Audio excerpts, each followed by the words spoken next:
Lovely.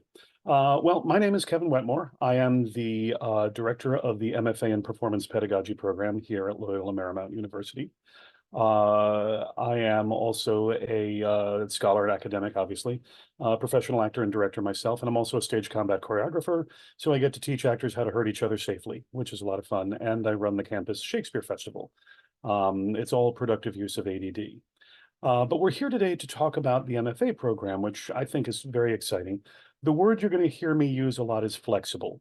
It was designed for working professional actors and for teachers who want to get an advanced degree. So we know that your days are full with auditions, with being on set, with being in the classroom if you're a high school or a college professor.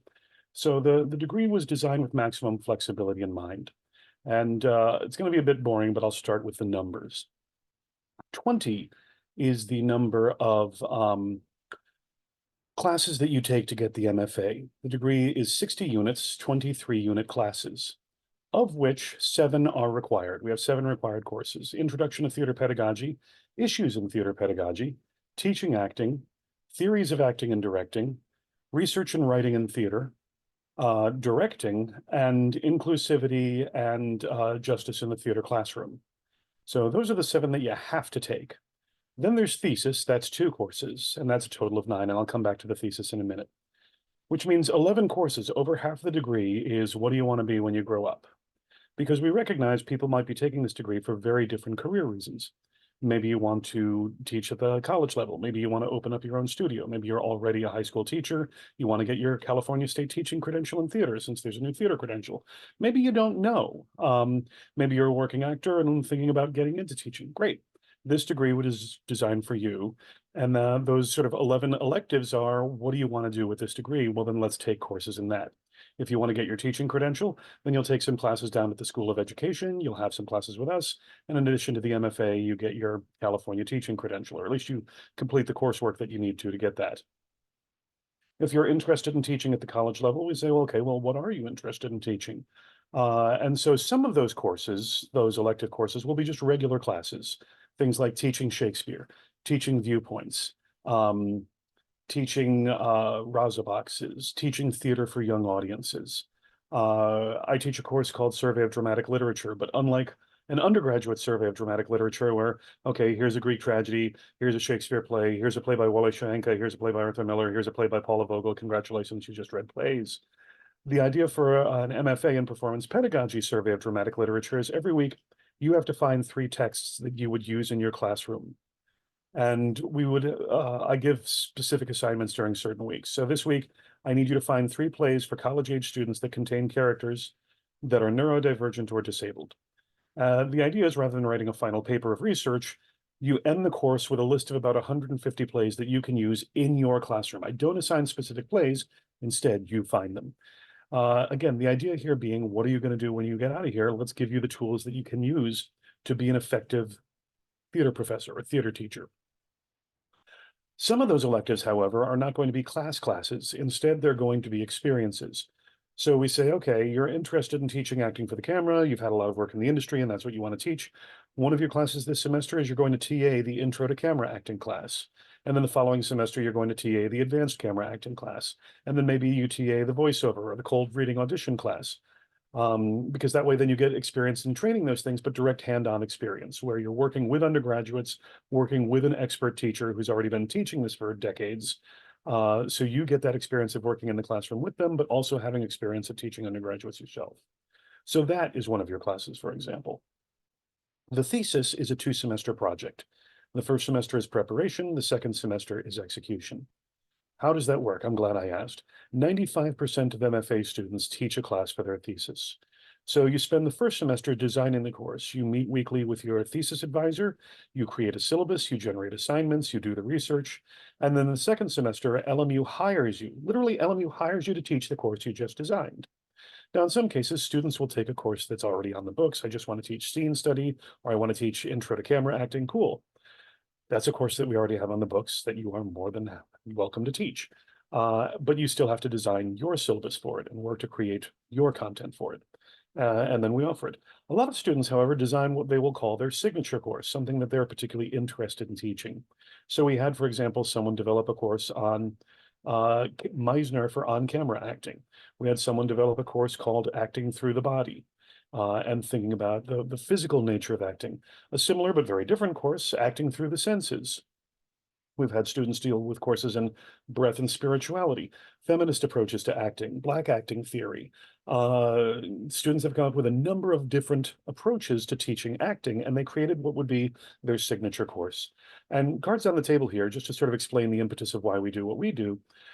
Before I ran this program, I spent 8 years as the chair of the theater department.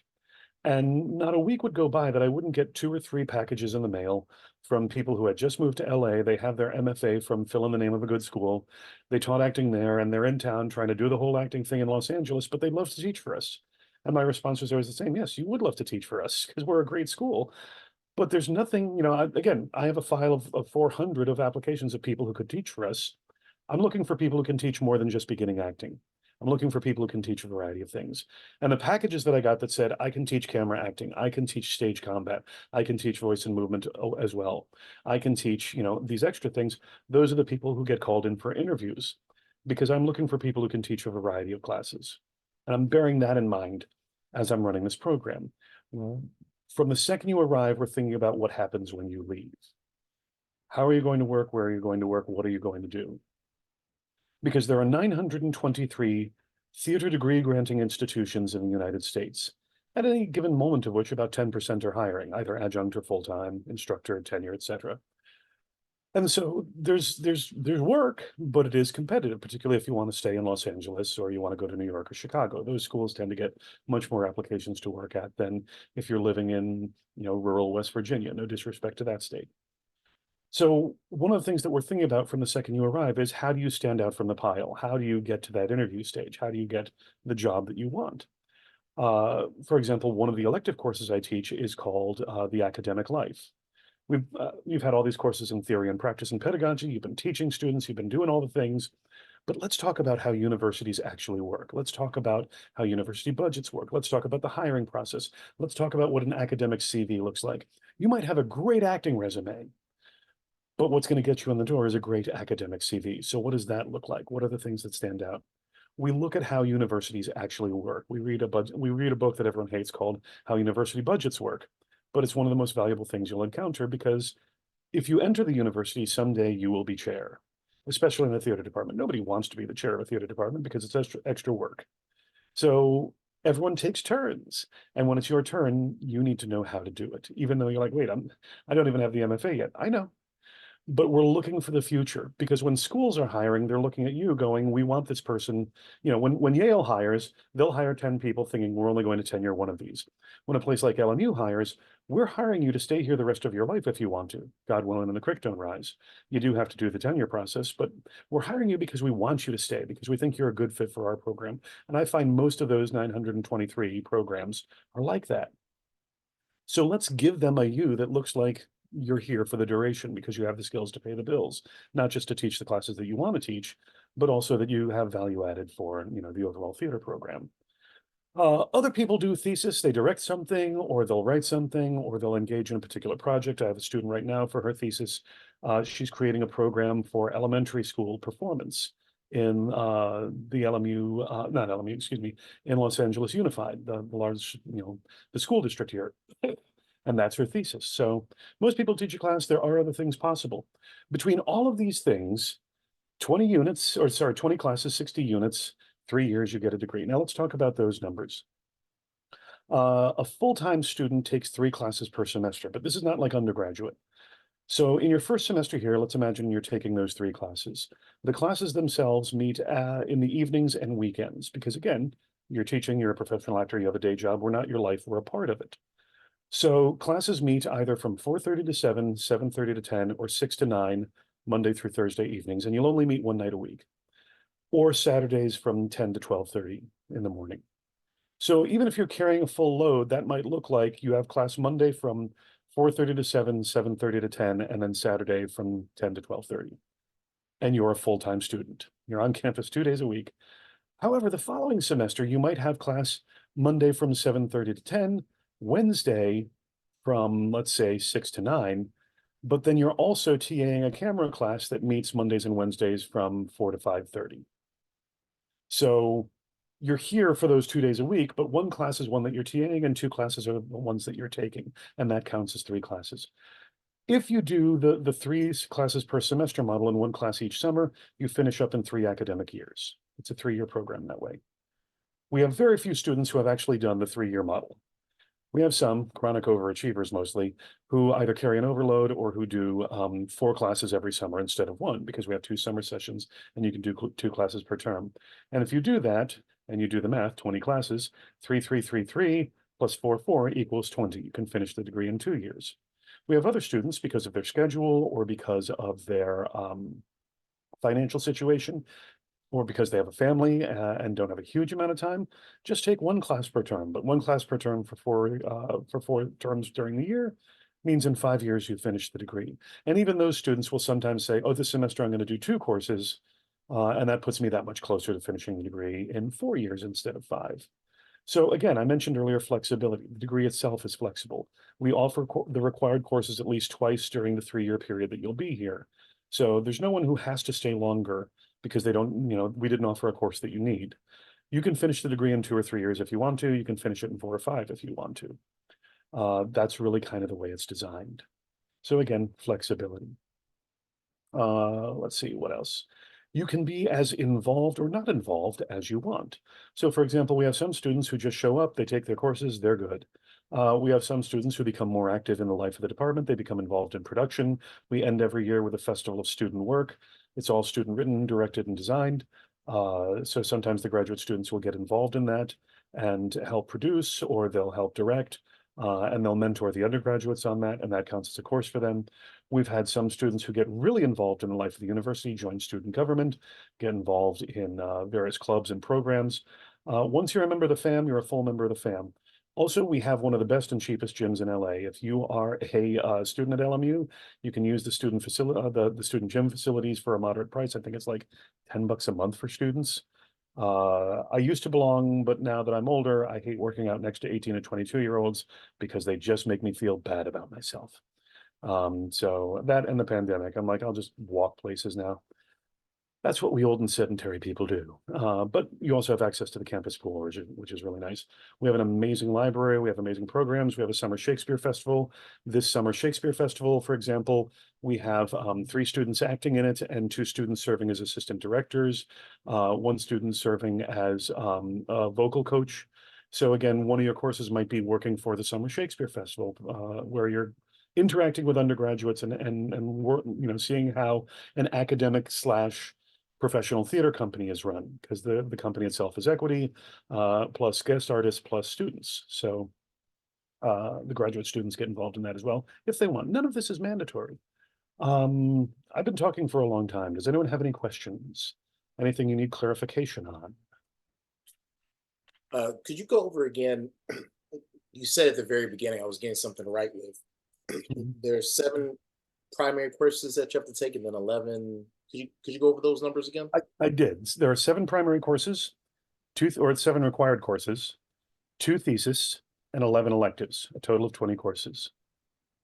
All this information, just so you don't have to cramp up writing, is available on the website. If you go to the LMU website and you go to the Performance Pedagogy website, we literally list the required courses, the thesis, and the variety of electives that we have. The other thing to be aware of is electives. This is a very interactive program in terms of students come to me and say, can we have a course on blank? I would love to have us offer a course on, for example, we had a student say, can we do a course on queer pedagogy last year? And I gave them the response that I give everybody, which is find the names of 2 or 3 more students who will promise to take the course if we offer it, and I will hire someone. And this is every time a student has said, can we have a course in this? The next year we've offered it, because I have found that, if one student wants it, usually more students want it. And we end up, so things that might not have necessarily occurred to me because I'm focused on the nuts and bolts of the program, we end up hiring, and again, this is Los Angeles. We have the ability to bring in experts in the field to teach you for this one course. So the 7 required courses, just once again, and again, you can find us on the website. You don't need to take notes, are Introduction to Theater Pedagogy, Issues in Theater Pedagogy, and those are sequenced. So you take introduction and then issues, teaching acting, theories of acting and directing, research and writing in theater, and inclusivity and justice in the theater classroom. I think that's all 7. So, and again, those are listed on the website. Other questions? Yes, Julianne. Hi, Kevin. Thanks so much. Hi. This is super helpful. Oh, good. I missed when you said that there's some sort of like equity company that you can be a part of or help teach. What was that? Our summer Shakespeare festival, Shakespeare on the Bluff, is our free outdoor Shakespeare festival in the summer. We work under a equity guest artist contract. So graduate students can participate in one of 2 ways. If you are equity and you want to be paid, and I get that, then we cast you in one of the equity roles. We also have an equal number of students, some of whom are equity, some of whom aren't, who say, I just want to be, I want to do the pedagogy part of this. So instead you might still be acting and we still pay you to act, but then you're also doing it as a class whereby you are the movement and vocal coach. So let's, like, for example, this summer I'm directing Troilus and Cressida, and I'm doing a gender reverse production of it. So all the male roles will be played by women as women. All the female roles will be played by men as men. And graduate students are serving as the movement coach to help, okay, let's play with movement. This is a warrior play, and all these women are now carrying spears and swords and having to do these fights and act like soldiers. So your job is, I'm going to be doing blocking and individual actor stuff. I want you to work with them. We have another student who is assistant directing, and her role is primarily going to be vocal coaching and working with verse and voice with the undergraduate members of the company. So you're involved in the company, you're acting as an actor if you want. Um, uh, or you don't have to be. We've had some students that are like, I don't want to act this year, but I want to coach. I want to be there to help the undergraduates. It's like, cool, that'll be one of your classes. I want to assist and direct because I'd like to have more directing on my resume. And that's one of the things that we talk about is when you look at the ads for professor positions, if that's what you're interested for, what you're seeing more and more and more is what I call plus job positions, where they're like, we're looking for an acting teacher who can teach all of our acting courses plus one or more of the following: acting for the camera, movement, voice, stage combat, intimacy, Black acting methods, Latine acting methods, queer theater, voiceover, camera work, and who is also going to run the drama club. And you're like, okay. So it's one of the things where we look at where they say, and this person will also be involved in directing. And if you're a professional actor, you might not have directed that much. So part of the point of this program is, well, let's get some directing experience on your resume then. Let's have you help out. Let's have you AD with some of the bigger shows, and let's have you direct some smaller pieces so you can have that on your resume. And also so you have those experiences and gain that knowledge. I love grad assistant directors, and I steal all their ideas and take credit for them because I'm a faculty member. That's what I do. Does that answer your question? It did. I have a few others, but I know other people No, probably have questions. anyone, Uh, everyone. We're the got an main, hour. yeah, the main one being, like as an actor myself, a lot of jobs might require me to travel Yep. now and again. What's the, I guess, the flexibility there? Can you take class virtually? Is that an option? How does it work? The short answer is no with an if. The long answer is obviously yes with a but. And now here, let me explain that complicated answer. A lot of our classes do require you to be present because they're pedagogical. If you're TAing the stage combat class, you kind of got to be there. I tried to teach stage combat on Zoom during the pandemic. I will never do that again. Having said that, last year I was teaching a graduate seminar, and one of our students had the good fortune to be hired to do intimacy coaching on Broadway. She was hired for a Broadway show to do the intimacy coaching. So she's like, I'm leaving LA for 6 weeks. What are we going to do? And I said, here's where the time difference benefits us. You are going to go rehearse on Broadway. What time do your rehearsals end? She's like, between 6 and 7, depending. Cool. Then go back to the apartment they're giving you, eat dinner, and then at 10, this class was 7:30 to 10 our time. So it's okay. And at 10:30 your time, I know you're going to be tired, but jump on. And I refer to this as the Avengers classroom style. Some of us are there in person, some of us are there virtually. We have little holograms. I just had this last week, actually 2 weeks ago when we had all the rain here in LA. We had some students down in Orange County and one in the Valley that are like, I am not driving to campus in this. And I do not blame you. So I'll tell you what, we're doing Avengers Classroom. Anyone who can be in the room can be there in person, and we will set up computers for individual Zooms so people can join in and actively participate. And this has proven very effective. There are some classes where we can't do that. But again, if you're a professional actor and you're in our program and you come to me and say, I was just cast in a guest star on, 911, I'm not going to be like, well, we have a seminar. It's going to be, dude, that is so awesome. When's it going to air? And yeah, go do that. Just make sure you post on Brightspace, keep up with the reading, fine. We've had students, who land a feature and say, I'm going to be gone for 5 weeks. And we say, okay, let's figure out how to do that. One of our students ended up being Mariah Carey's tour manager for a year. And we worked around her schedule. She's like, we're in Kuwait for the next 2 weeks. What's the time difference? Okay, let's see how we can work that. In some cases, it becomes, okay, it's 4 in the morning there and you'll have just run a concert. So I tell you what, why don't you do a video presentation, record yourself doing your presentation. I will play it in class. You will get feedback. And then, during the times that you're back in LA, I do expect you to be here. So we make accommodations like that. In some cases, if it's okay, this class requires you to be physically present. And since we're offering this 2 semesters before you're supposed to leave us and you have this gig and you can't do it, the next semester we'll do a tutorial version where it's just you and Professor Sabai one-on-one doing this in one of her classes, and then that'll count for it. So again, flexibility is the name of the game. We work with you based on your schedule, based on your priorities. I'm not saying it's an online degree. It certainly is not. You will need to be here a lot. But once you're part of the family, we work with you to make this as easy as possible. Because again, we recognize if you're coming here, we're all collaborating together. We've got this collaborative community designed to help make us all better teachers. But you are the ones spending time and money. And the money is important, but for me, time is even more important because you can always make more money, but you cannot make more time. And time is the fire in which we burn. Plus, as we all know here, LA decides when you get there. And for some reason, there is traffic on Lincoln. What are they doing? Why are we doing this right now? This is rush hour, people. And when it's not that, it's the 405. And when it's not the 405, it's Manchester. And seriously, we're living in Mad Max times. I don't know what we're doing. And then all of a sudden, God has a sense of humor. It's like, hey, let's add rain to this element because everyone in LA drives like they're the Wicked Witch of the West. If it touches them, they're going to melt. So they either go really fast or really slow. And I'm like, come on, people, I'm trying to text here. So long story short, there's, we recognize the realities of the business, we recognize the realities of the municipality, and we recognize the realities of our students. And we work with you. Once you're here, we're working with you. No, I'm not saying it's an easy degree. I'm not saying as soon as you show up, we're just going to slow walk it and half-ass it. Nope. You have to do the work, but we work with you. And we recognize we've created a program here for professional actors and professional teachers.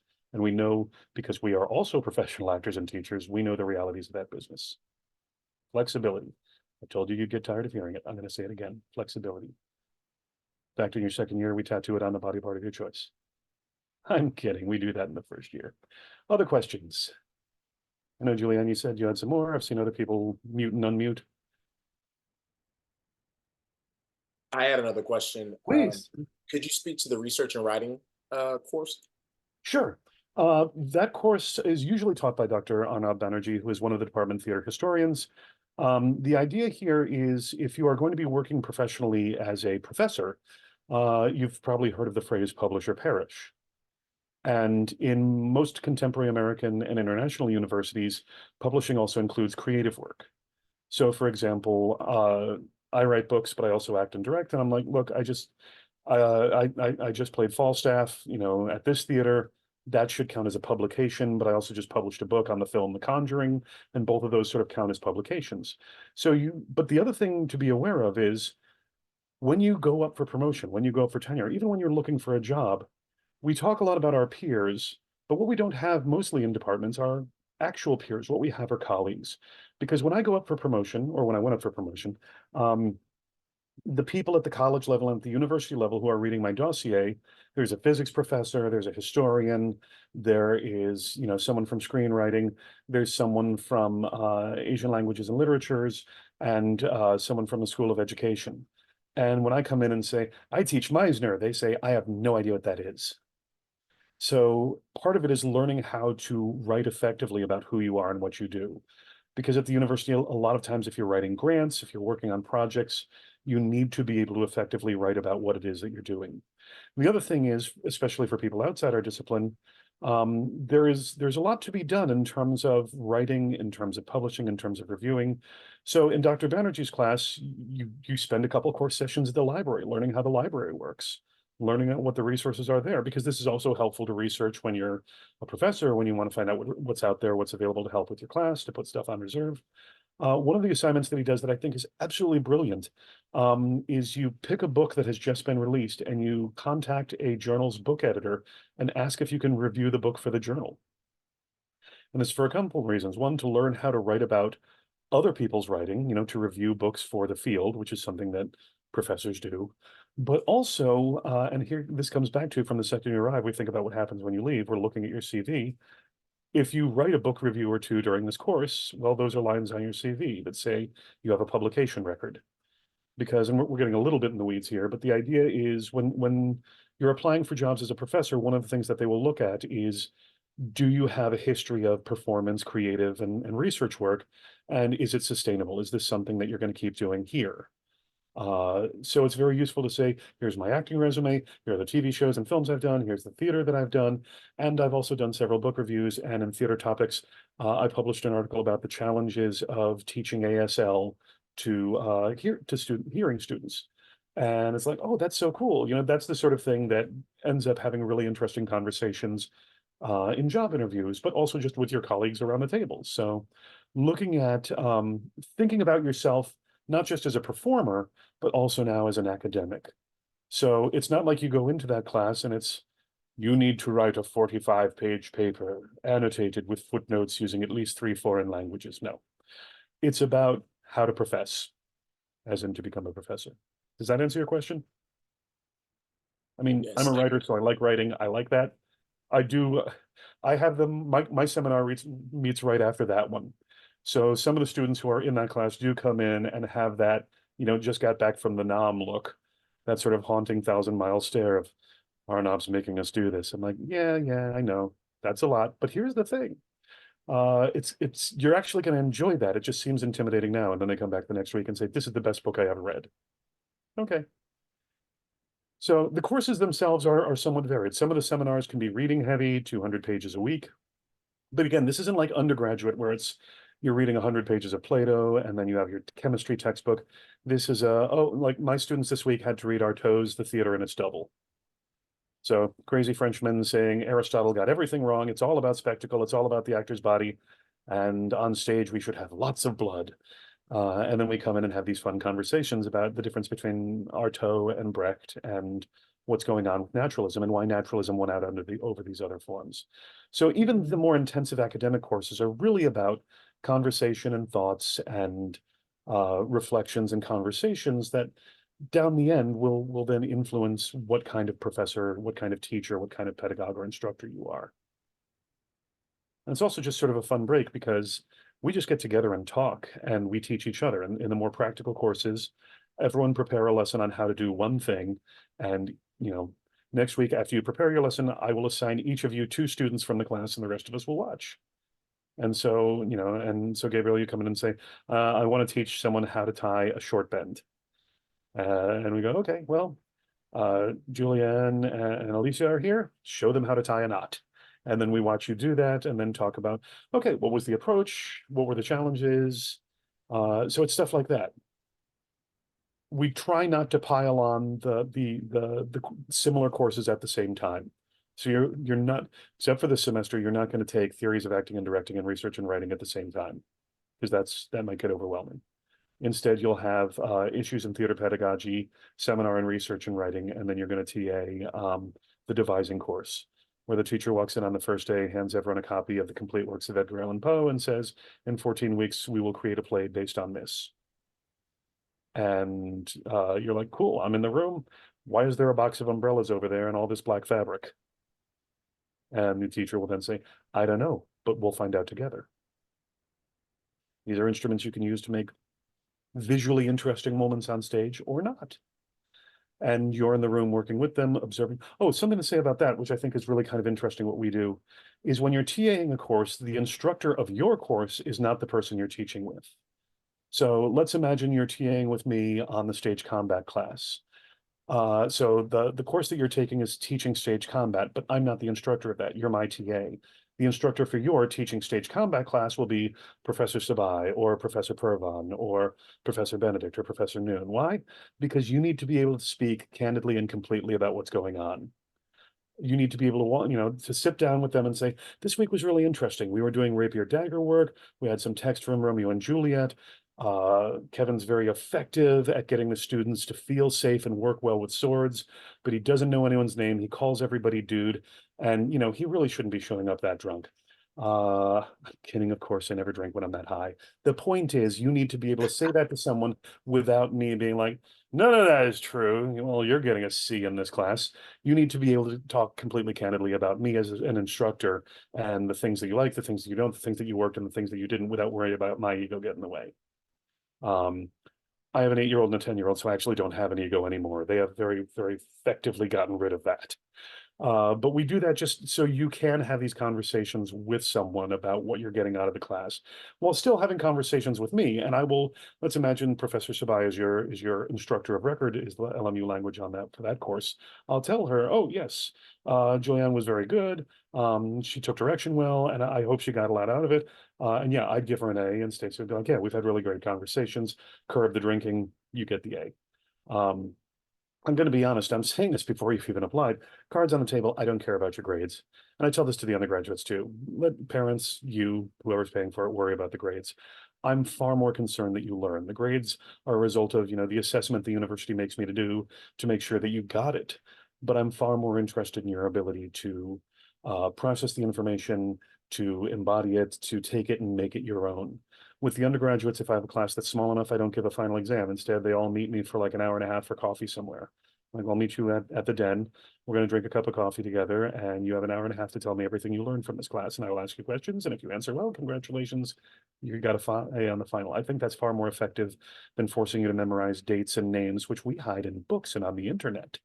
Those are the things that I use when preparing the class. So I think we take a much more holistic approach, both at the undergraduate and graduate level, in terms of thinking about how to assess what you're learning and what you're getting out of it, and making sure that the experience is not about hitting the markers and getting the grade so much as it is having the experiences, collaborating with others, and walking out of there a more informed, better teacher.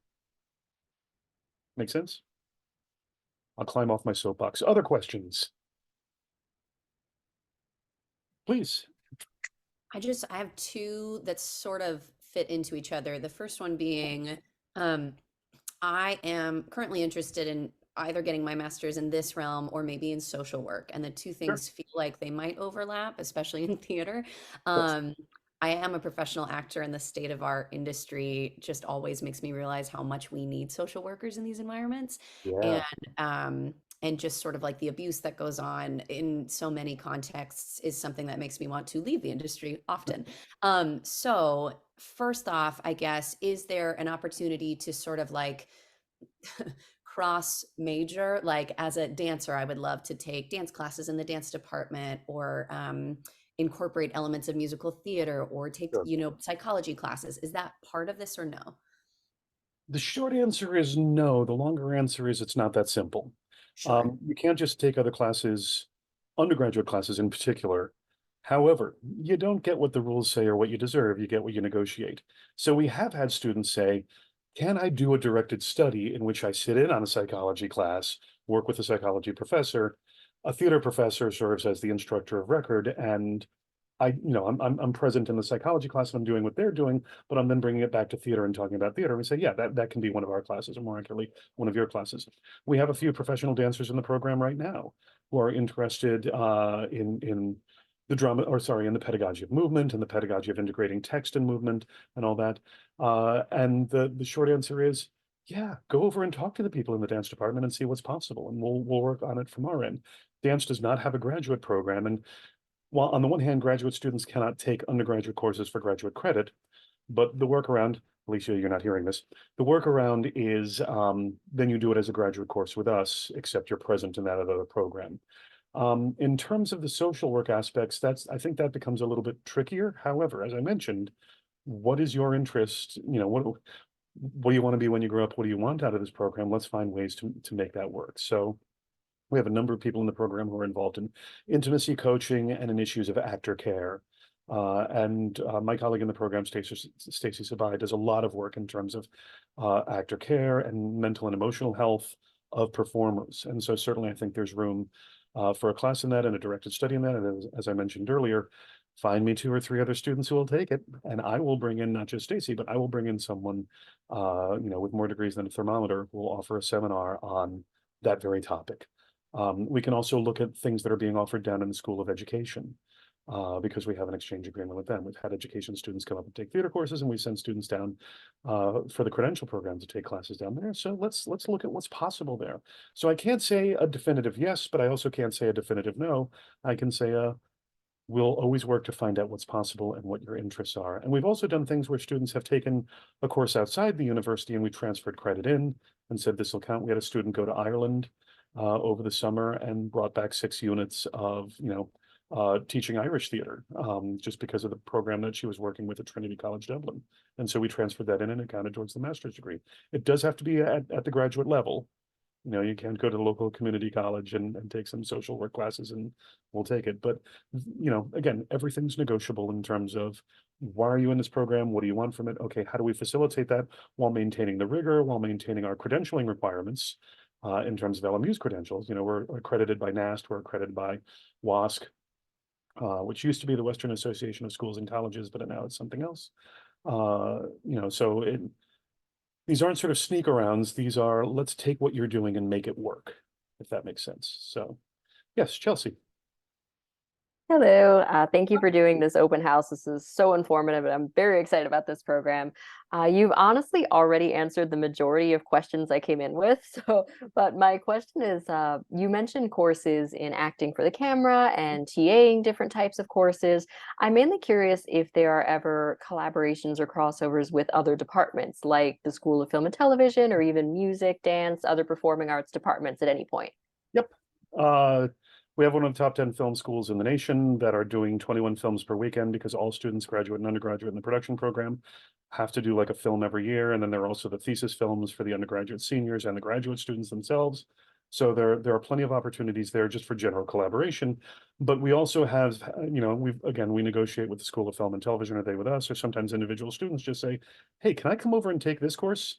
And we offer the same. Now, sometimes with the School of Film and Television, it's like, hey, can I take production 3? The answer is going to be no, because you need to take production 1 and 2. It's sequenced, and also that's really reserved for MFAs in film production. Now, having said that, again, you don't get what you deserve. You get when you negotiate. Let's talk about what you're interested in that course, what we can do, and maybe, again, there's other students who are interested. Maybe we can do a collaborative course between the School of Film and Television and the Department of Theater Arts for students from both programs. So again, there are opportunities here. So I can't give you a definitive yes or a definitive no. We do, however, have students from film and television all the time in our classes, to a lesser extent, ours going over there. And we do have students who have worked in other programs, particularly, for example, with foreign languages and literatures, with theology. Yeah, there are plenty of opportunities to do things, and to do things that are a little outside the normal lanes of the academy. One of the weird things that I do is every year in my other life, I'm a horror writer, which is why I dress all in black. Well, that, and I'm in theater, so I'm legally required. Every year I turn the library into a literary haunted house. This is our 12th year doing it. Instead of people jumping out and yelling boo, they jump out and do a scene from Dr. Jekyll and Mr. Hyde. So it's always thematic, based on whatever the special collection exhibit is. And the technical term for it is multiple simultaneous staged site-specific work. So there'll be 15 scenes within the library in order, in various site-specific spots, down in the basement, in the offices, in the stacks. And basically they close down the library for a weekend for us to do this. And then guides lead groups of 8 to 10 through. It usually takes about 75 to 90 minutes to do the whole thing. It's scary, it's educational, it's effective. It's the library's most popular thing they do, which is why they keep having us back.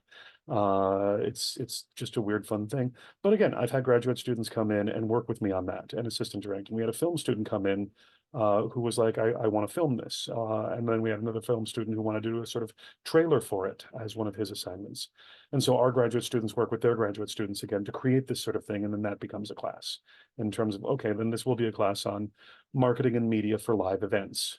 And let's talk about how before the event has happened, we can film something and put it out there to generate attention. And that becomes part of it, because again, when you leave here thinking about what you want to do afterwards, a lot of schools are like, we would love someone who can help promote. We'd love someone who can help our department get more attention, because if we do, Grease or Carrie, the campus shows up. And if we do Fassbinder's Blood on a Cat's Neck, not even the majors come. So, which is a shame, because Blood on a Cat's Neck is a fascinating play. I say stuff like that and people are like, you're such a professor. Other questions?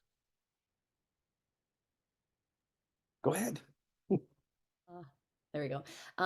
What would you say is like I know it's academia is a tough place right now, and the more teachers that I talk to in colleges, in theater settings, um, are kind of telling me that an MFA might not be the way to go, because you Fair can be enough. an adjunct, all these things, right? So I'm just wondering what your take on that is based on like how often your grad students find employment immediately after Yeah. graduating, what that landscape looks like. Sure, sure. No, that's a great question. Our first graduate ever, 4 years ago, the program's still relatively young, was immediately hired to be the head of musical theater at Fullerton College, and he is now the chair of the department. Um, Him. yeah, I okay, talked to there him, we yeah. go. So he's there. One of his classmates was immediately hired to as a 1 year instructor at Hawaii Pacific University. Poor thing had to move from Los Angeles to Honolulu. My heart breaks. And she's now there full time on an extended contract. We've had students who just wanted to adjunct because they're professional actors and they're like, I don't want to get locked down because I know if I have committee work and all the stuff that comes along with tenure line, it's easier for me to adjunct at 2 or 3 places and make enough money between that and my acting, my professional acting, that I'm good. And those students are all doing great. We've had students who have been hired sort of outside of the academy. One of our students, who sadly has passed away since, was hired to run the arts and education department at a local temple. They had a very sort of forward-thinking rabbi, who I believe had also trained at Second City. Don't ask. And wanted someone to, like, oh, you have an MFA in education, great, come on in, run the education, do the art stuff, put on the plays. We have a theater at the synagogue, so cool.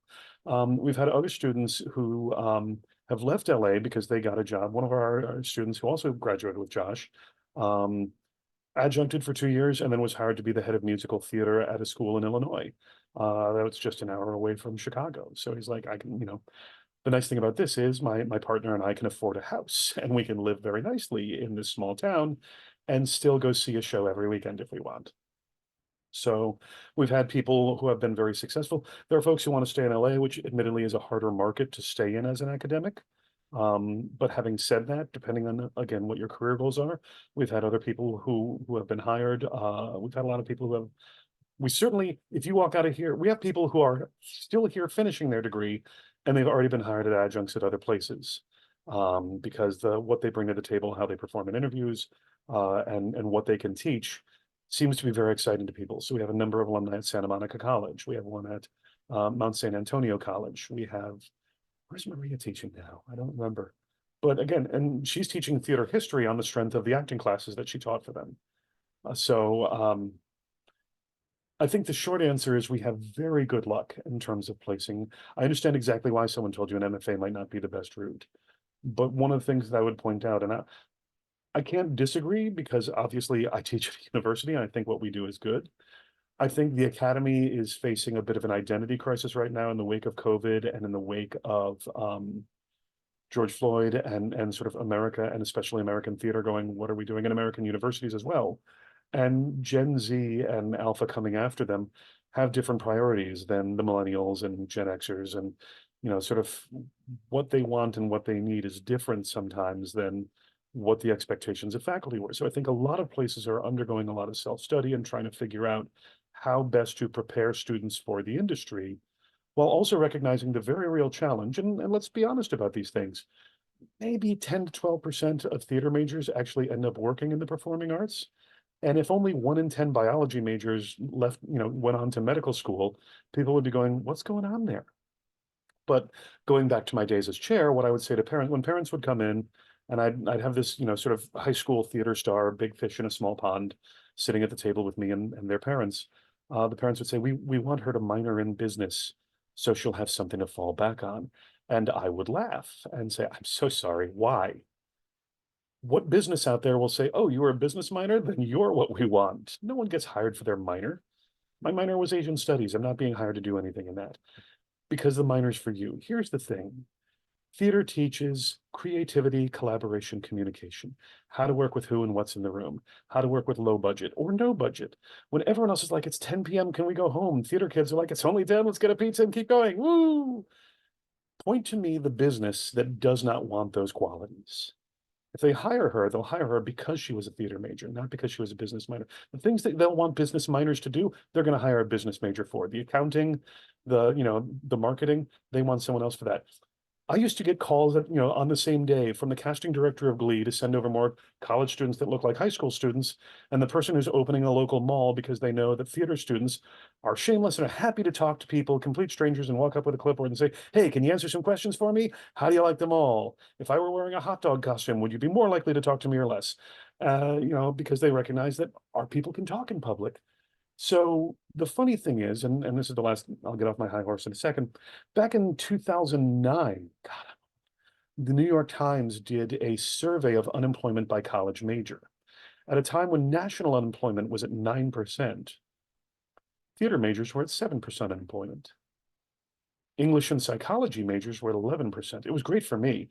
As chair of theater, I got to go down to the psychology department and be like, "Hey guys, maybe you should minor in theater so you have something to fall back on when this psychology thing doesn't work out." Because again, we're teaching creativity, collaboration, communication.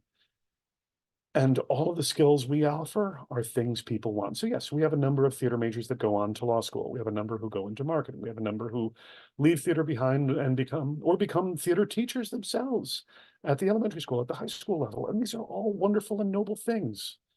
So we're preparing you for a career, whatever career that is. At the MFA level, we are preparing you for a very specific career, the thing that you want to do, which is teaching theater, whether it's at the high school level, in your own studio, at the university level. And you're right, you can adjunct with a pretty good professional career if you have an in somewhere. If someone's like, "Oh yeah, this is my friend, I'm going to bring her in and have her teach our acting classes." Cool. But my experience has been, if you want to have job security, if you want to be on the tenure line, you need that terminal degree to get anywhere. The doors have gotten more narrow. And as I mentioned earlier, I get 2 or 3 resumes a week saying I can teach there. I'm like, I know you can, and I'm sure you can.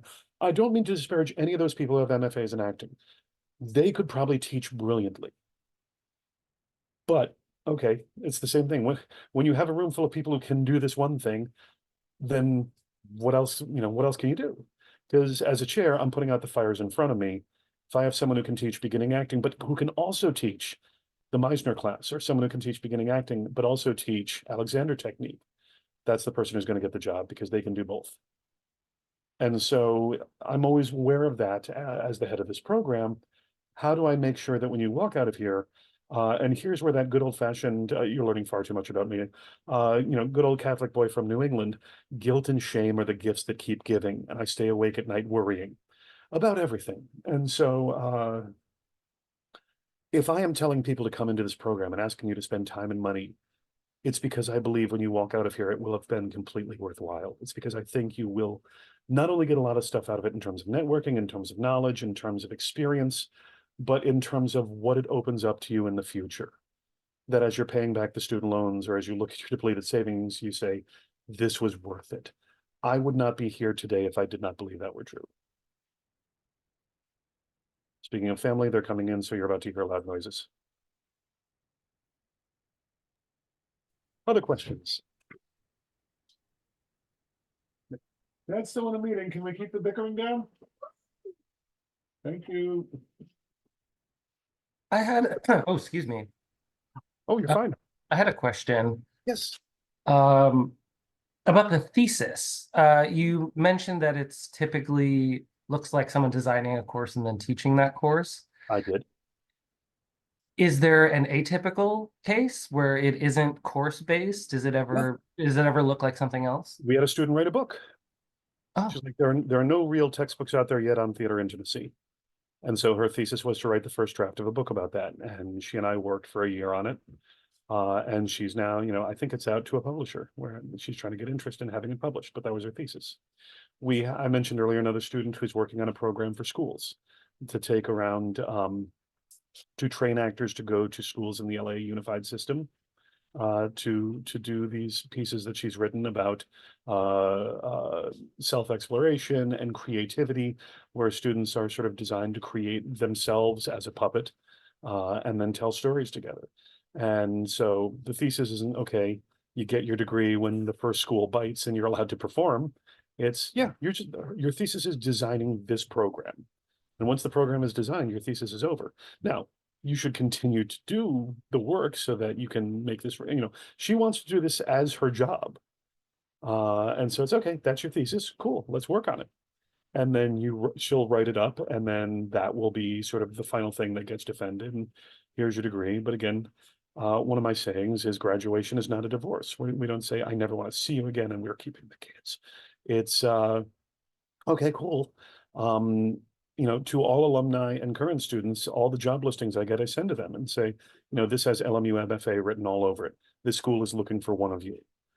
Here's a job opportunity. This is not, this is just a one semester teaching job. But again, to quote Robert De Niro in The King of Comedy, this is an introduction. They're hiring you to teach one course, but after you teach that one course, it's an introduction. And we had one student who, this is an introduction at Santa Monica College, and got called in at the end of the semester. And the chair of the department said, what else do you want to teach? He's like, well, do you have any courses? Like, no, you don't understand. The response to your teaching was so strong. You tell us what classes you want to teach, and we'll let you teach them. Well, there we go. So again, the thesis is your thing. We don't mandate, we don't tell you what you have to do. We've had students direct productions. We've had students devise pieces with students. We've had students, we had one student who wanted to explore, he was from Texas, proud Chicano, and he wanted to create a thesis play about Chicano culture. And I'm like, well, it's not a playwriting degree and it's not a directing degree. He's like, yeah, but the whole idea is teaching a course where we read a whole bunch of Chicano plays and then develop our own production that we share at the end. I'm like, pedagogy, that's your thesis. And so we spent a semester looking at different texts, looking at different techniques for devising pieces, and what ended up coming out of it. And again, there were a number of students who are like, well, I'm not Latine, can I take this course? And the response was, yeah, of course. There are a number of plays in that are about Chicano culture that have white characters, that have Asian characters, and we'll find them and do scenes from those. So that's part of it, is also the exploration and working with current students to figure out, okay, how do I teach these people? Because, current 18-year-olds, nothing made me feel older when I referenced 9/11 in a class and a student said that happened 4 years before I was born.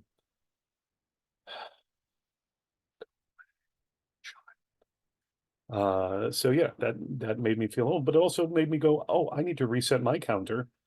That was such a formative experience for me, and these kids have grown up in a world where that already was a thing.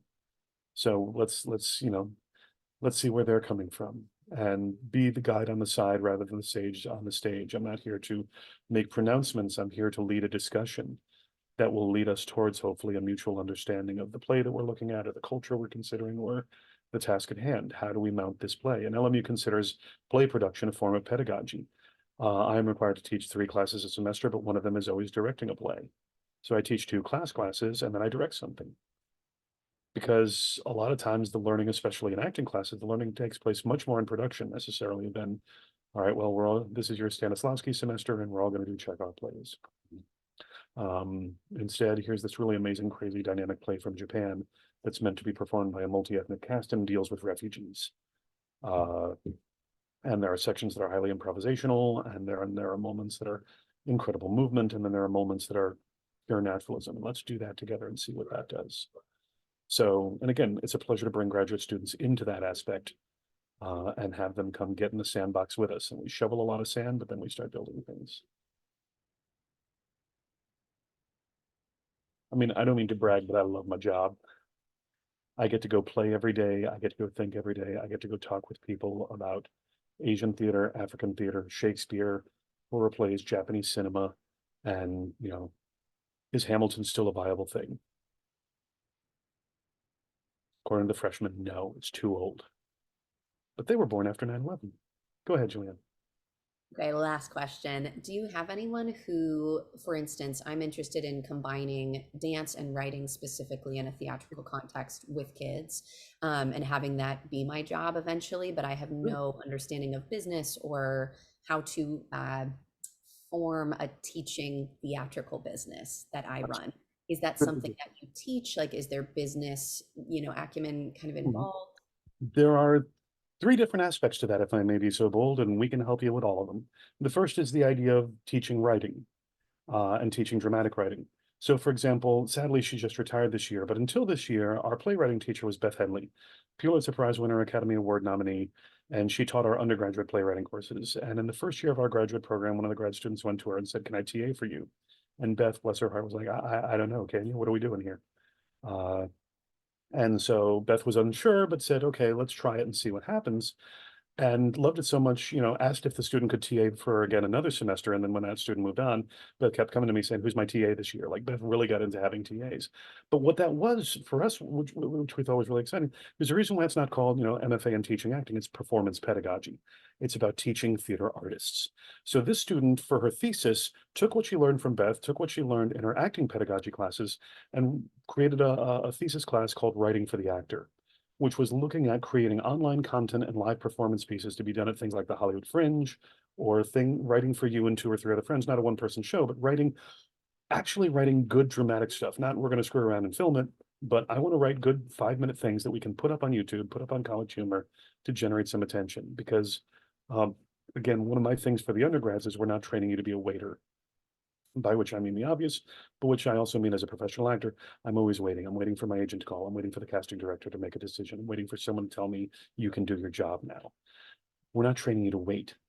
Don't let other people tell you when you can do your job. Do your job every second of every day. And then other people say, "Hey, can you come play with us? Because we like what you're doing."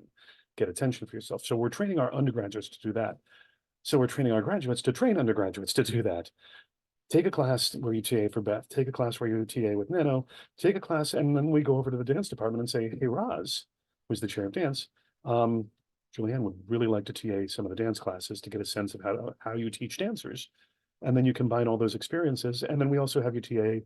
We have a couple different classes along what you're talking about here. One is called, I think, the Business of Arts, the Arts of Business, where it's someone who has an MFA in theater administration, but who's also familiar with 501c3s, who's also familiar with all, organization and corporation.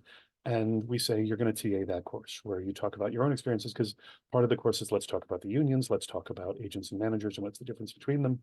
And then with what you gain from that, you now have some, your own knowledge and your own experience that prepare you to teach business, dance, and writing, and blending them together.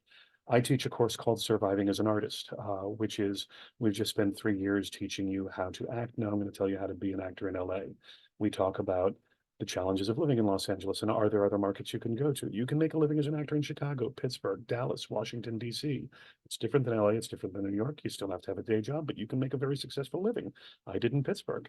We talk about taxes for actors. One of the first questions asked them is, "Who does your taxes?" "My dad, my mom." "Do they understand taxes for actors?" "No." "Well, then yours are going to be very different." We talk about the difference between agents and managers. We talk about why you shouldn't date other actors, but probably will. We talk about all the elements of your life from graduation to 7 years out. And I've had several grad students TA this course, and especially professional actors, because they come in and talk about their challenges and their processes and the things that they're dealing with. In fact, one grad student who TA'd that course then did it the following year for his thesis. And he did a sort of expanded version of it where he really got in, and he was bringing in agents and managers and casting directors. And part of it was, okay, for your final exam, land 3 auditions within the next 2 weeks. You don't have to get the part, you just have to get an audition. And so, okay, that's awesome. And he continues, he's graduated now 2 or 3 years, but he still continues to mentor and serve as a guru for some of those students. We're like, "Hey, I have a question. My agent just said that. Is that cool?" He's like, "I'd get a second opinion on that one. That sounds sketch." So again, once you join LMU, you're part of the LMU fam, you're part of the mafia. We steal our unofficial motto from Susan Laurie Parks: lift each other as you climb. We're not saying don't climb, we're just saying help one another. This business is hard and lonely enough. And that's true for the MFAs as well. One of the things I love about our MFA program is they go together. For example, sometimes they'll organize and say, "Oh, the department has a show opening, let's all go see it together. Oh, let's all go see the Shakespeare show. Jennifer is in it, starring as Portia in Julius Caesar. Let's go support." So they're there for each other. They go see each other professionally, but they've also gotten each other work as actors and as teachers. "Hey, I was offered this teaching gig and I can't take it. I sent them your CV. I hope that's okay." And I love that aspect about them, how supportive they are of each other. They're not best buds all hanging out like friends around the coffee shop. but they have formed their own network that is very, very supportive. And a couple times a year, if you come to campus, we have a third floor patio. When we're overtime here. We'll gather up there, pour out some wine, bring some snacks, sit around and just talk as a family, all the graduate students and the graduate faculty, and then go downstairs. If a play is opening that night, we'll be like, everyone show up at 6:30, we'll hang out for an hour, and then we'll go downstairs and watch the show together. So there's a profound sense of community there, which a lot of students are like, thank God. It's easier to go through this together. Keeping an eye on the clock, because I know that we have coming up, let me put on the reading glasses. I know that we do have coming up right now, in an hour, from 6 to 6:30 is financial aid, and from 6:30 to 7 is career and professional development for the student resources session. And I'll throw that up in a second. But I do want to make one offer from the theater folks. If you're here in town, come by. You can do that in a number of ways.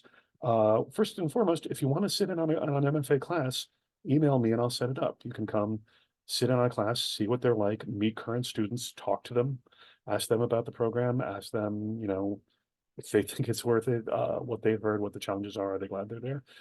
They will be completely honest with you. So if you want to come, and just so you have it right in front of you, I'll throw my email right up in the chat right now. You can reach out anytime. And now the summer, the fall, because we offer courses year round, come let me know that you're interested in sitting in on a class, and I will arrange it. If you want to come and just get a tour of the facilities, meet on campus, shoot me an email, and I'll say, yeah, why don't we meet this Wednesday at 4? Since we don't have open house, come by, I'll show you the theaters. We'll take a look at the classrooms. You can meet whatever faculty are present. If none of the class times work for you, if you'd like to talk to current students, shoot me an email and just say I give you permission to share my email with current and alumni. And I will ask 2 or 3 people to reach out to you to answer your questions. Because again, as I mentioned earlier, my job as a salesman, I believe in my product, but I've never gone through the school as a student. So I can't tell you what the student experience is like. From what I'm hearing from the students, it's really positive. They're glad they're here. They had a great experience. They got a lot out of it. But again, I want to make sure that if you can talk to people, so again, you make an informed decision. I only want you here if you feel that this is where you want to be and it's the right place to be. We have a good program. This I know. But it's not necessarily for everyone. And we want to make sure before you commit time and money that this is the place you want to be and it's what you want for your goals. And we'll be as honest with you about that as possible. Having said that, the application process is year round. It says on the website that we give priority to applications received by February 15th. Sure, okay, whatever. That's not technically true in as much as we treat each application individually. So it's not like we gather the whole pool of applicants and go, you, and you. We read applications as they come in, and the decision is right then and there. Is this person wanting to come here for the right reasons? Because we do have students coming straight out of undergrad who are like, I want to be an actor in LA. And we're like, this is not that. There are no acting classes. There are teaching classes, and you teach the acting classes, but you're not going to learn to be an actor in LA in this program. There are others who just aren't quite qualified yet, and we say you need a few more years of experience before you come here. But for the most part, the program, if I'm going to be honest with you, and I will always be honest with you, the program is self-selecting. It's people who have ideas about where they want to go with their career, and we can help them do that. And that shines through in the application. So when we get your application, if you're coming to us because you have specific goals, you're an actor or a teacher and you have the right background, congratulations, you're in. When do you want to start? You can start in August, January, or May, your choice. You don't go through as a cohort, you go through at your own speed. Again, flexibility, what works for you. So there will be people that you literally start at the same time that you don't meet until your second year, just because you're not taking the same classes. And there'll be third-year students who are getting ready to graduate that you meet on your first day, but who become part of your cohort because you're with this group. If I can say so myself, I think it's a lovely community. The current students, actually, I can't think of a single student that we had in the program like, oh God, when are they leaving? The program seems to be very self-selecting in terms of committed artists and teachers who want to do what they do better and who are excited for the possibilities that this program presents. And if that's what you're looking for, come on in. We'd be lucky to have you. I'm happy to stick around if there are more questions, but I also don't want to keep you if you have places to be. I just had a quick question about financial aid, if you discuss Sure. that here, if that's separate. Okay, here's the short version of the finances, because again, I said I would always be honest with you. The degree is not cheap, but it's also not sticker price. If you're paying the sticker, I say this degree is kind of like a new car at Disneyland. If you're paying the sticker price, it's either because you're so wealthy it doesn't matter, or you did something horribly, horribly wrong. Every student gets a scholarship every semester of at least $1,000 per class that you take. And let's take it from the other end, the price tag, and then we'll talk about how the price tag goes down. LMU charges at the graduate level by the number of units. Most courses are 3 units, so a 3-unit course comes in, I don't know if these are the exact numbers, but about 4,200 per class then. 3-unit class costs about 4,200.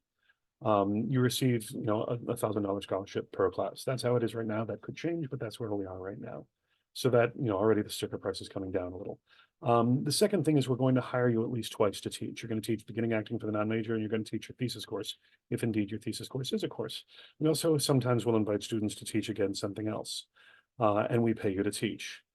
Though one of the smart things I think LMU does is rather than paying you a paycheck, because Uncle Sam will take his share, is you're paid by a scholarship. So on the semesters that you're teaching, they literally put the entire pay for that course directly into your student account in the form of a scholarship. So rather than a taxable income, instead it comes out of what you would pay to come here. So on average, that if you do all the math, 20 courses at 4,200, that's a little over 80,000, mid 80s. But that comes down to at least half price based on scholarship and what you get paid to teach. Over and above that, we encourage you to work with financial aid. There's a financial aid session after this. You fill it out. A lot of times, cards on the table, they will recommend subsidized federal loans, and a lot of students end up doing that.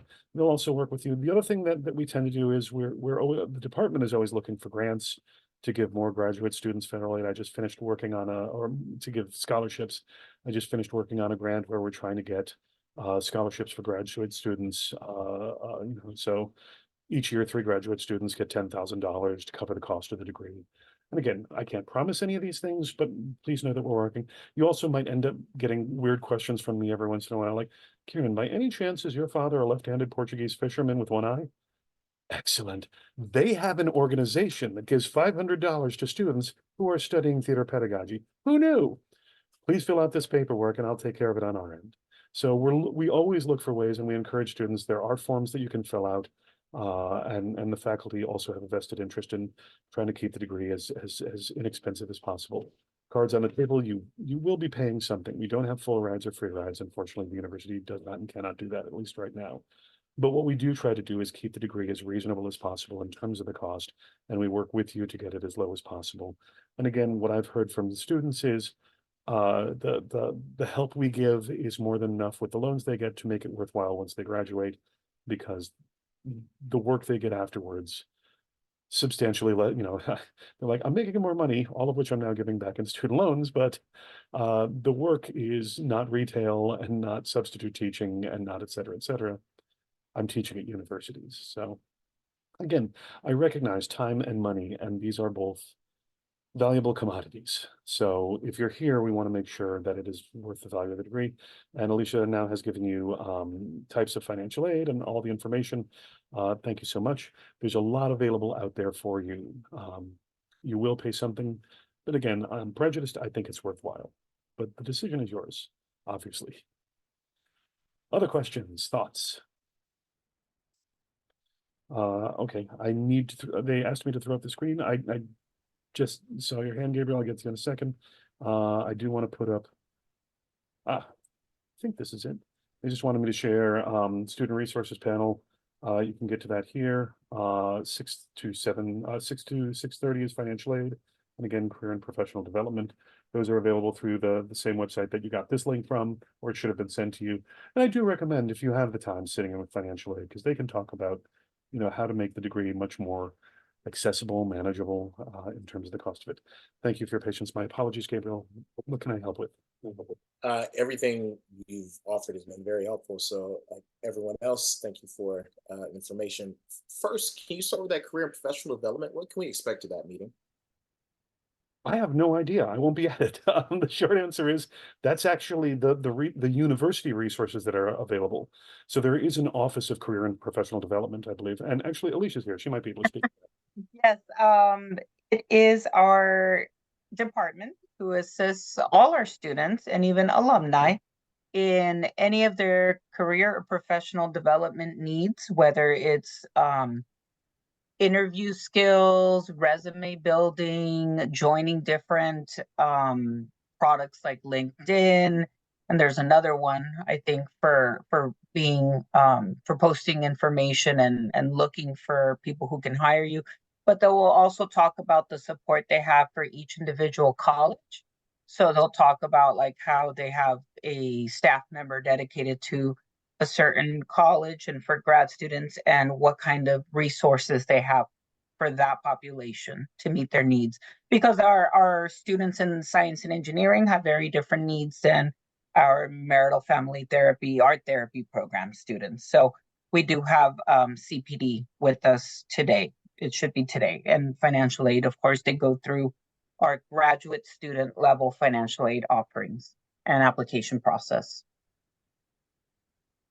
And within the Thank you. department as well, we work very hard, obviously, as I've mentioned several times, to get you ready to enter our industry in whatever form that is. And I found most theater people are good at the interview skills and good at the talking to other people, but we look at here's how to make an academic CV, and then here's jobs available. Go get them.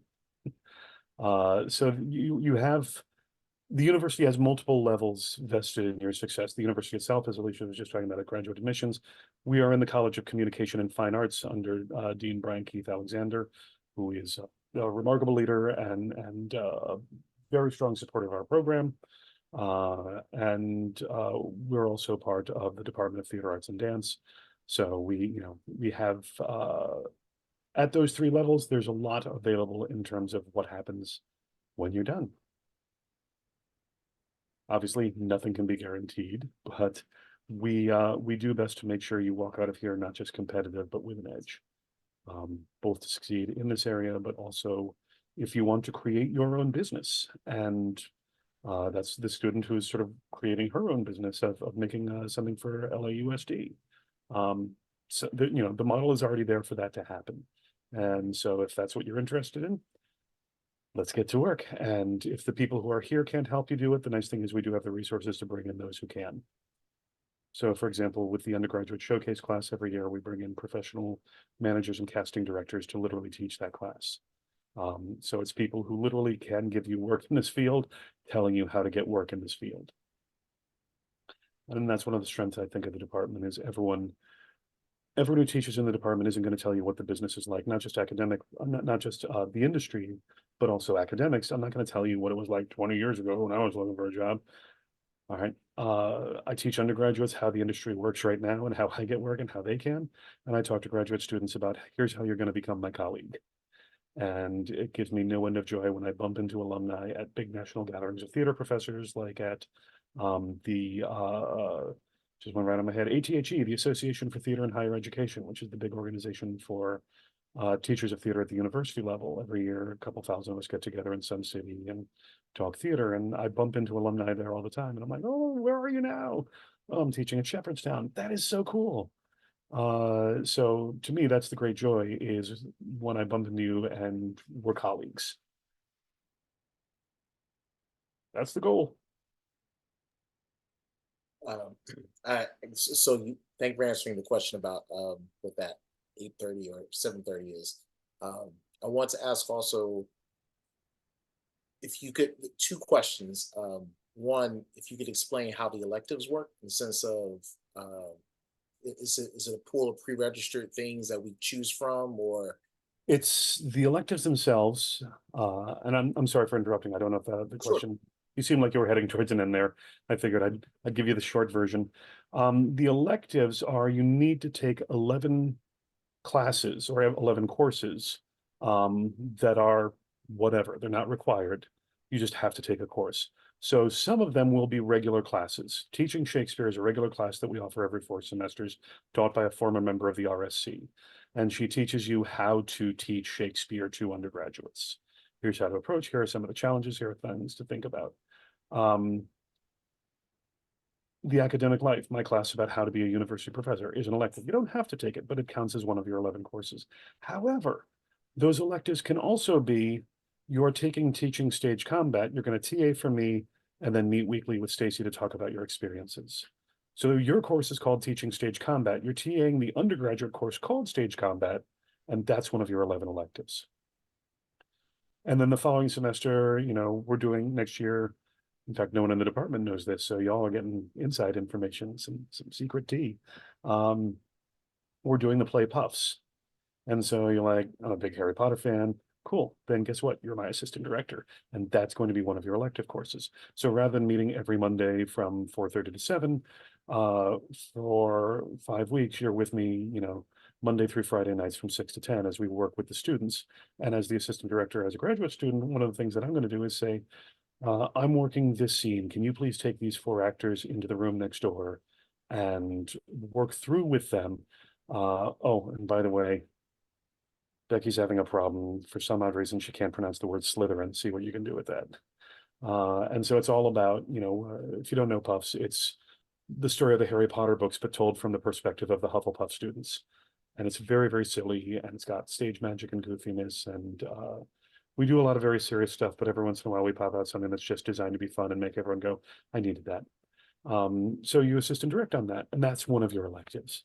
So the electives are a mix of courses, of teaching experiences and artistic experiences, all of which that are designed to help you do what you want to do when you leave us. So if you want more directing experience, let's have you assist and direct a couple shows. If you want more direct experience in teaching of very specific skills, acting for the camera, then you're going to TA all the acting for the camera courses. The one thing, if I may misquote the haiku of Donald Rumsfeld, is I always encourage students to explore the unknown unknowns, the stuff that you didn't even know that you didn't know about. You show up and you're like, I have no idea what Raza boxes are. What's Raza boxes? We'll take Professor Dada's course and find out. And then when you do, you're like, this is so cool. What do I do now? Well, there's an undergraduate version of this course, and now you're going to TA it with her. So that when you walk out, now suddenly something you hadn't heard of before you came to the MFA program is actually the second thing on your resume. I teach acting, I teach Raza box technique. And that, so it's that sort of thing. And that became, there are 2 of your electives right there. Oh, you're most welcome. Thank you. Other questions? There was a second question. You answered that, and I appreciate it. Could you speak to the base level? I feel like I've got all the information about a variety of classes, but when it comes to actual acting and directing courses, can you speak to the scope of what we can expect to learn? In the directing course, it's a graduate directing course. I'm sorry, are there still registration? The directing course is taught by our professional director, who is on the faculty. And because people have different experiences, it's really about, here's how you direct at the university level working with undergraduates. So it's directing theory, but it's also very practical. You're going to do a one-act play at the end of the semester where you have a group of undergraduates that you direct. And give you that. In terms of acting, you're not really taking the acting courses so much as you are assistant teaching them. Now there are opportunities to perform. One of the nice things about having a graduate population is, I've always said, if we do King Lear, I never want to see a sophomore Lear. I don't want, the elderly king who is giving the daughter to his 3 kingdoms at 19. So that's when we say, oh, we're going to do King Lear. Gabriel's going to be Lear. We're going to do House of Bernarda Alba. Congratulations, Julian, you're the title character. And that way, the undergraduates come in and have their fun. But for the most part, the idea is you're here to teach undergraduates how to act. There are opportunities both to perform, especially when graduates are doing theses. A lot of times they will invite each other to be involved. I'm directing this play and I need someone to play this role. Would you mind? You want to be in it? So that sort of thing has happened. And again, Summer Shakespeare, there's plenty of opportunities to perform. Yes, sir. So I did specifically mean not us acting, but just to the courses that are teaching acting. Yeah. If you can speak to Sure. that. If there's a course on that you can teach on acting, we offer it. So there are courses on teaching acting for the camera, voiceover, accents and dialogue, accents and dialects, excuse me, admission or auditions and cold reading, stage combat, advanced stage combat. The funny thing is, and again, if you go to the website, you can look up LMU's course catalog for theater. It's listed on the theater department website. And if there is a course listed and you want to learn how to teach that, you either TA it or you say, I'd like to learn to teach this. And I will tell you, give me 2 or 3 names and I will hire someone to come from outside and teach you how to teach that. So again, I brought someone in because folks wanted to learn. Someone came to me and said, we've read about Viola Spolin. A lot of us have improv background. Can we have a course on theater games? I'm like, yeah, of course you can. I hired someone. It was one of the best classes we offered last year, where people came in and spent a semester learning how to do theater games. We had someone from theater sports who had also trained with Second City and just did, every week teaching games, but also then here's the sequence of them. Let's do some reading. Here's the philosophy of them. So again, if there's something that you think you need as part of your education to help you be a better teacher, we'll get you a course in it, or we'll get you the opportunity to work with someone who's teaching that here. So whatever else you can think of, we offer a regular course called Black Acting Methods that graduate students of a variety of different ethnicities and races have been the assistant teacher for. We've offered classes on, I teach a course on theater and theology because we're a Jesuit institution, and that course counts for undergraduates' theological inquiry requirement. And for the past 3 years, grad students have TA'd it because I'm interested in spirituality and acting. I'm like, okay, we don't really act, we sit and we read text and we talk about it. But they've been like, this is so educational because, it's a little bit of theater history, it's a little bit of looking at text and what text says about faith, or what theological statements a play like Agnes of God or Last Days of a Judas Iscariot makes. And it's a sort of a different approach to pedagogy. So you're not just limited by the acting courses. If there is a course that you're interested in, we have some interesting ones. One of my colleagues teaches a course on Balkan theater because he's from Sarajevo. We have people I teach a course called The Witch on Stage, where we look at the history of how witches have been represented in Asia, Africa, Latin America, England, and the United States. And again, if you came to me and said, can I TA that course? The answer is always going to be yes. Because again, we're teaching you to be a performance pedagogue. And this is about learning how students learn about text, how students learn, period, but also how they learn, if we're doing this, it's about, if you're TAing the Witch course, it's with an eye towards, and what happens if next semester we're doing Wicked or we're doing Macbeth? This is a way to help you as director sort of get into the play and help guide students.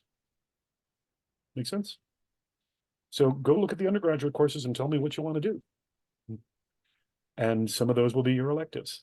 And again, students have come to me. I didn't think anyone would ever want to TA playwriting, and now playwriting instructor insists on having a TA. And in much the same way, if there's something that interests you, a lot of times I'll say, do me a favor, go talk to the professor who teaches the class and see what's going on. I've never had a student who hasn't been I've never had a colleague who hasn't been receptive to having a graduate student in the class. So that's usually more about go make sure that what they're teaching is what you want to learn, because they may have a very eclectic approach to it, or you may sit down and say, we've had students TA on design classes. Like, this is not a design degree, but they're like, I mentioned earlier the 923 theater degree granting institutions. We can talk about UCLA, which is a full-time faculty of about 60. And whatever you teach, that's what you're teaching. You're not teaching anything else but that. At LMU, I teach in the graduate program. I teach theater and theology and religion and theater. I teach Asian theater, African theater. I teach a course called Japanese Theater into Cinema, where we look at traditional Japanese theater and how it influenced cinema. I teach stage combat. I teach directing, which is good. For me, it's productive use of ADD, and I get to play with everything I'm interested in. I have a colleague who teaches at a small college in Colorado, and he's the theater member of a department of fine and performing arts. It's him, a musician, and a painter. So he's not just the theater department, he's the theater guy in the arts department. He teaches all the classes, directs all the plays. He's everybody and everything. But that also means he doesn't get to teach any sort of fun boutique courses because he has to teach all the theater classes. And all of these are possible experiences for a university professor. You can be at UCLA, where all you're going to teach is Alexander technique to graduates and undergraduates. You can be me, productive use of ADD, teaching a dozen things every 2 to 3 years. Or you can be my friend teaching the same 5 courses over and over and over again and directing 2 plays a year. And all of us are theater professors working, doing our job, doing what we love. So that's also part of it, is going, okay, where do you want to end up? If you want to be the one-person theater department, yeah, TA a course in design. That might be a good idea. And if you're like, no, I want to be at UCLA, I like looking for parking. Okay, then in that case, let's focus on the 1, 2, or 3 things that really define you and drill down on that. Because again, part of our job is to mentor you, not just through LMU, but through your overall career, and think about, if this is the outcome you want, what's the best route to take to get there?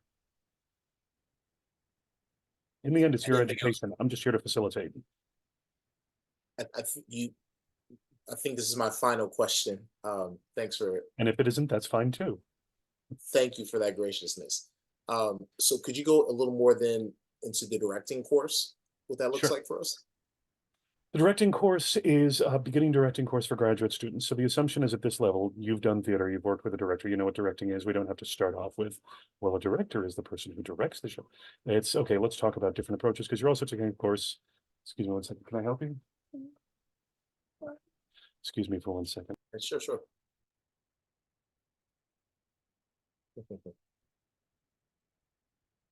Julianne, you asked some great questions, by the way.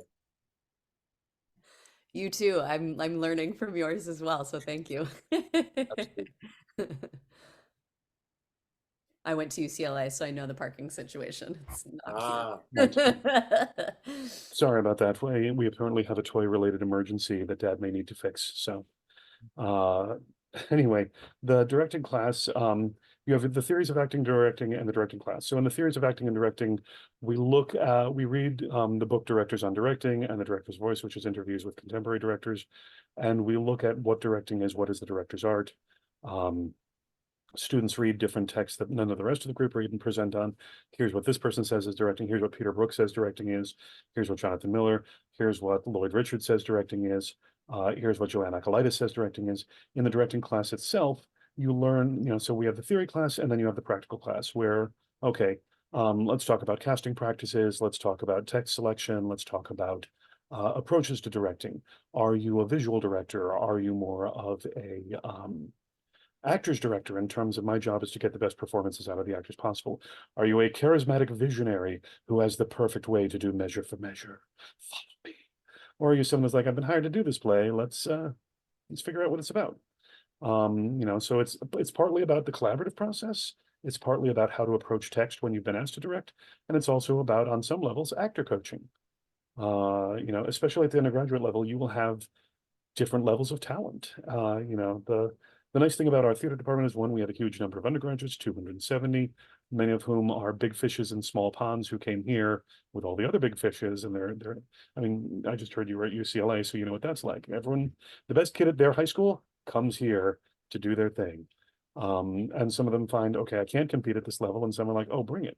This is just making me better. And so, okay, you have a freshman who's got talent and no technique. And you have a senior who this role is easy. They can do it in their sleep.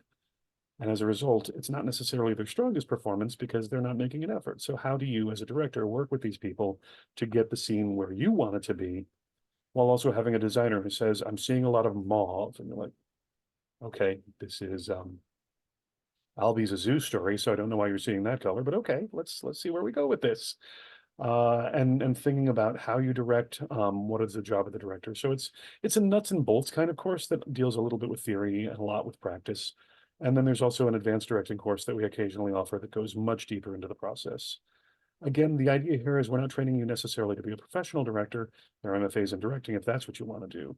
The idea here is thinking about directing as a form of pedagogy, where you are learning how to not just approach the play from how you want to do it. And speaking as an academic director who's also a professional director, I do love working at the school because I find text that I'm like, oh, I want to see how the students tackle this. And also because I can do things that I could not do in the professional world.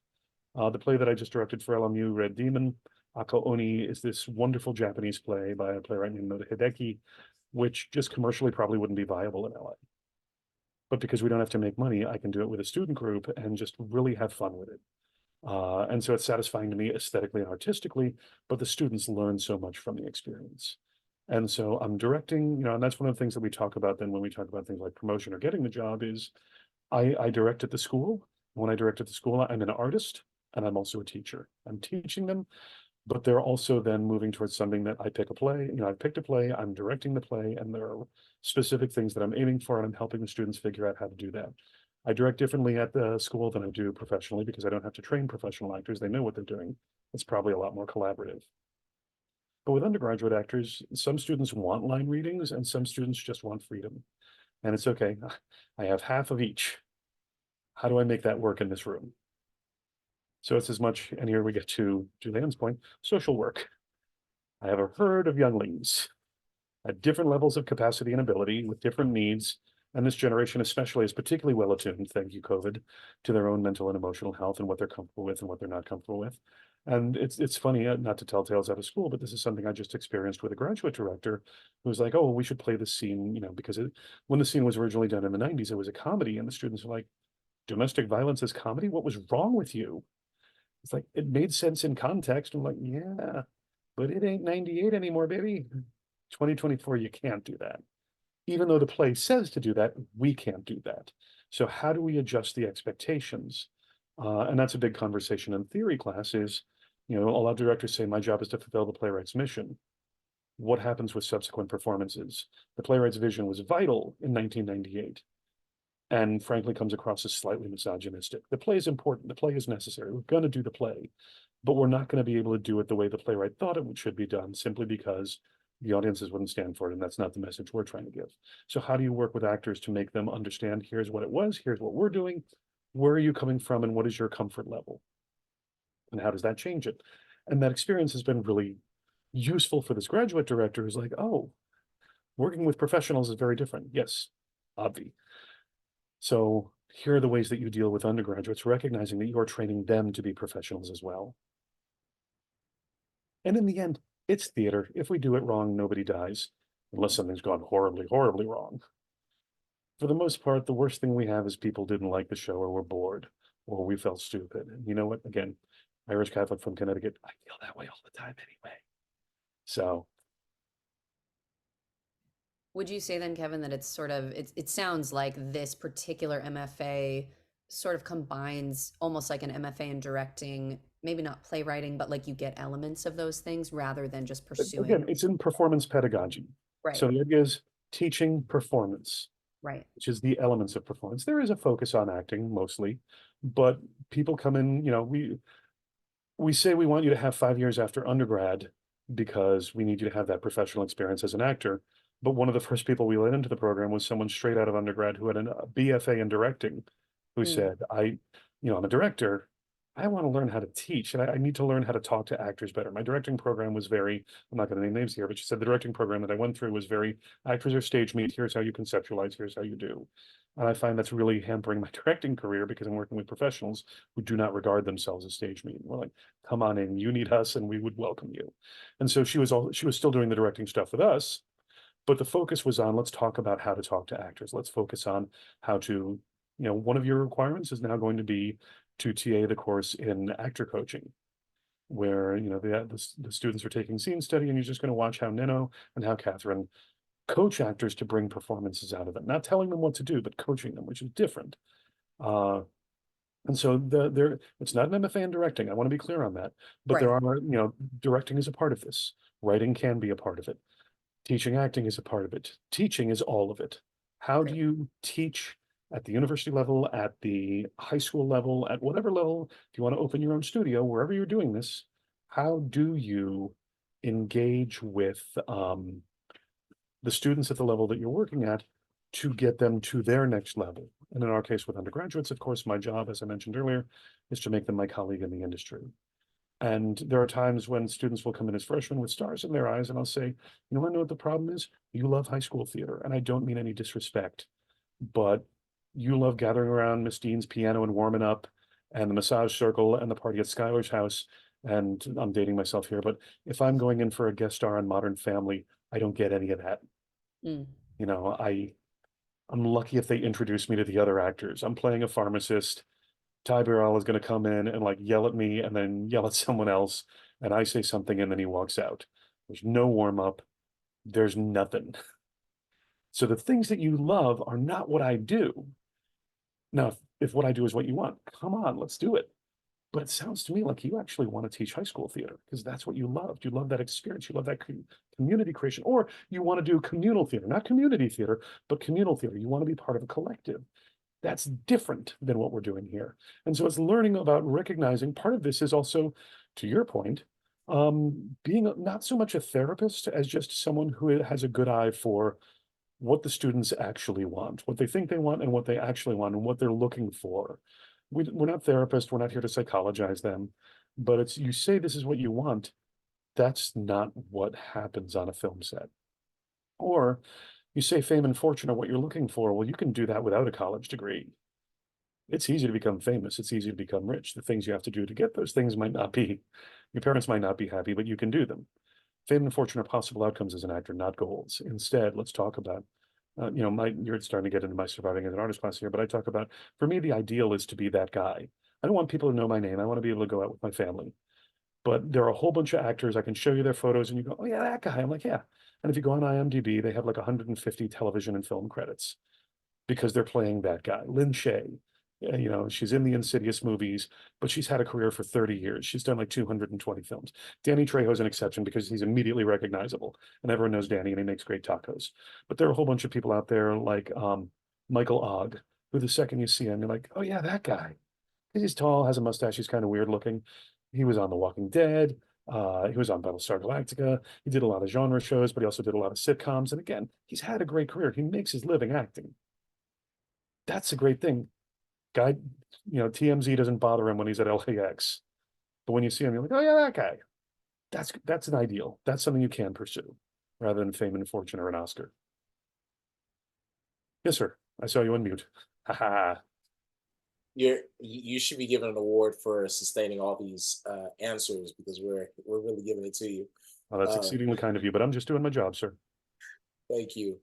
So to that, I was biting on a lot of what you were saying and want to specify, will we learn different methods of teaching acting so it's not just theater? Because I heard you, though it's performance pedagogy, I've heard you also substitute and say theater pedagogy. So when it comes to like on camera acting, commercial, so forth and so on. We are in a theater department, so obviously our focus is theater. And I don't know, I can't speak for you, but my experience has been on almost every film set I've been, the director, the screenwriter, and the DP, and some of the grips went to film school, and everyone else came out of a theater program. The actors all did theater, the designers, the set decorators, all came out of, theater programs, because there's no film school in America that teaches set decoration.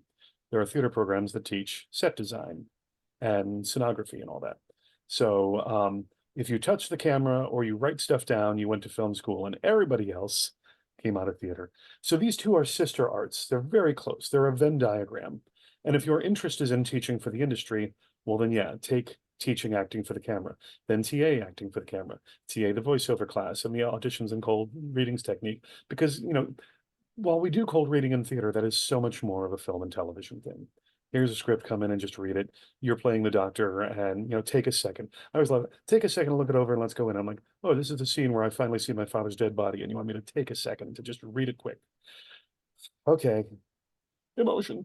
And the actors who can do that obviously can and should get paid very well.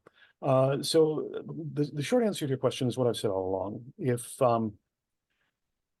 What do you want to be when you grow up? And if you want to teach film and TV acting, if you want to work at the New York Film Academy, if you want to work at Stella Adler with a focus on camera, come on in and you'll get a bunch of courses to do that. But over and above that, you'll also find these other courses, because the other thing that I've found is, speaking as an actor who does a lot of Shakespeare, because I have a beard and can speak beautifully, I've never walked in for a film or TV audition and had someone say, oh, I see you've had a lot of classical training and we can't use you. Or will you please use Meisner technique for this scene? It's, can you do it? So there are times that I'm like, oh, I'm gonna pull some Shakespeare stuff here because it works for the character. The original Star Trek, I love this, for their guest stars always tried to hire Shakespearean actors because they're used to playing these larger than life characters. So if we're gonna put rubber ears and rubber foreheads on these people and say things like, the Trichelian industry has not been disturbed for over 1,000 millennia. The only way you can say that is if you've also said, I have of late, but wherefore I know not, lost all my mirth. And you're able to deliver these lines convincingly, even though they're silly. So we're all about teaching actors technique that'll help them do the job and dealing with the reality of the business, not just the theory and not just the, well, here's how you perform and do this the same way every time. I've never walked into an audition and had someone say, I see you studied with Cecily Berry technique. The role is yours. You got to earn it. So that's what we're doing, is adding you into the mix of, here's how you teach students to do what you do. And if what you do is mostly in film and TV, cool, let's do it. I have to go, but thank you so much. This was My so pleasure. helpful. Thank you. Glad. Thank you for showing up. I appreciate your interest in the program. And again, the offers are all on the table. You have my email. If you want to sit in on class, you want to talk to students, you want to tour the campus, don't hesitate to reach out. It would be my pleasure. That would be great. Cool. Thanks so Is much. it possible to copy the recording? Yeah, I believe the access to- recording is going to be, Alicia, can I ask you to answer this question? Where will the recording of this session be? Yes, it will be on the main website where the one that you use to RSVP. As we edit them, clean them up, we'll be posting them. So You've been that'll be great. there Thank you soon. so much for all the information. My pleasure. Break a leg, all of you. Hope to see an application from you, but regardless, do well, be well, safe travels.